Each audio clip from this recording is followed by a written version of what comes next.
This is Jamie Drummond for Good Food Revolution. I am here with Juanjo Piñol from Spain. How are you today, sir? Yeah, everything good. Good to be in Toronto and bring a little bit of rain. Bring a little bit, yes, it's not been raining. Now, please explain to our viewers what it is you do with your wines. That's perfect. No, I'm a winemaker. I come from Spain. I work in a family-run cellar in Terra Alta. It's called Celler Piñol. Piñol is the name of the family. It's a family-run cellar. And we are based like 2 hours driving south of Barcelona. So you're in Catalonia? Catalonia, yes. Yeah. Well, I feel Catalonian and Spanish. Like 2 hours driving south of Barcelona in the high mountains of Tarragona, but overseeing the Mediterranean. It's really, I invite everybody to come. It's a very nice area, very small towns, good wines, good people, and good food. So how many generations have you been making wine for? With me, we are in the 4th generation right now making wines. It was my great-grandfather who started around 1940 making the wines from his own rural estates. Then it was mainly after my grandfather, who is still alive. He's 95 years old, but he's really good. He has drink good wines his whole life, and he was making more and more the business than my parents. And now it's me running the company and looking a little bit for the 5th generation right now. Now, what kind of wines do you make there? Which grape varietals are native to your region, and what have you imported? Because we are making mainly red wines, some white wines, also some sweet wines, and we are pushing mainly the indigenous grapes. That's why we work mainly with white Garnacha in 2 of the wines. That is the white Portal or Labi Rufi white. They are mainly with white Garnacha. It's an indigenous variety in the area.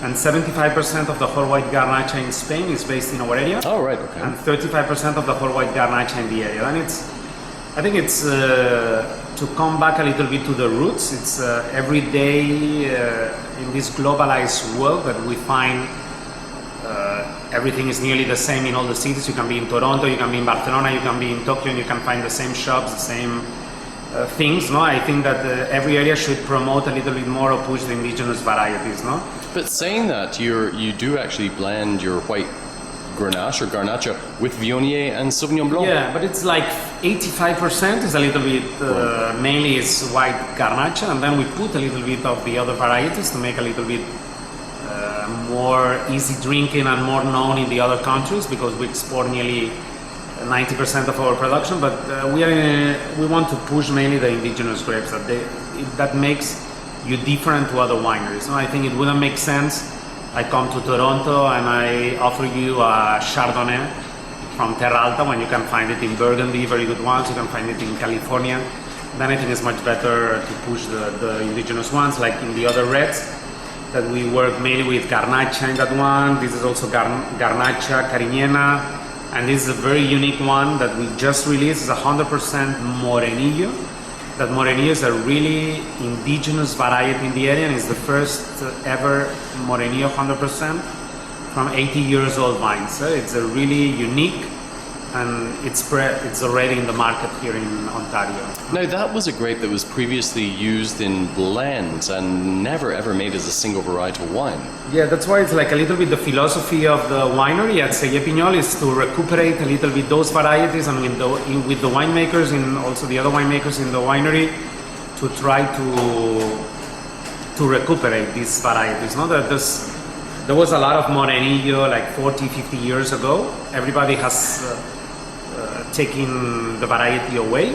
It tends to be lower in alcohol, and it was very little really color. Because it's like a kind of Pinot Noir, a lot of subtleties, very elegant, not a lot of color, and not much alcohol like the other varieties. That's why in the old time when they used to make a lot of wine in bulk, they didn't want it, or they think it was not good. That's why nowadays if we have like 6,000 hectares of vines in Terra Alta area, there is only like 20 hectares of Morenillo, and at Celler Piñol we control nearly 12 or 13 hectares of the Morenillo, and we are in the process of recuperating the variety and to show a little bit to the world what the Morenillo can offer to you, and we only released like 2,000 bottles, but it's in the top restaurants in Spain, here in Canada, in the US, in Brazil, in a lot of countries. It has got a very, very good success.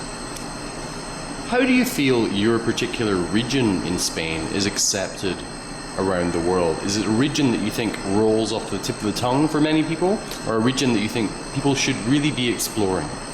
I think people should exploring. I always say that in the wine business you must be very open-minded and try new things. Now we are in an area, it's a small area in Spain, because I suppose everybody here in Ontario, in Canada, when you speak about Spain, you think maybe about Rioja, no? Mainly Rioja, Tempranillo, but you have other areas, and I think a lot of different areas, small areas are booming and going, and you can find really some unique wines, indigenous wine varieties, and I think it's one of the areas. Even Robert Parker, in the Wine Advocate, told that white Garnacha or some wines from our area will be one of the next areas to boom in the future in Spain. No? I think I always say that in the wine business, in every area you find good and bad wines. Then it's for you to try, and you must be really open-minded to try as more as possible. As more you try, more you learn, and more you know that you don't know anything about wine. I've always in the past, with my experiments with white Garnacha or Grenache, I've always found the grape to be quite neutral. However, in your examples that you showed me today, it actually did have a definite personality. How would you describe the personality of white Grenache or Garnacha? For me, white Garnacha, I can tell you it's, even I'm more a red wine drinker, every day, for example, this one that is 100% all vines of Garnacha, it's getting one of my favorite wines.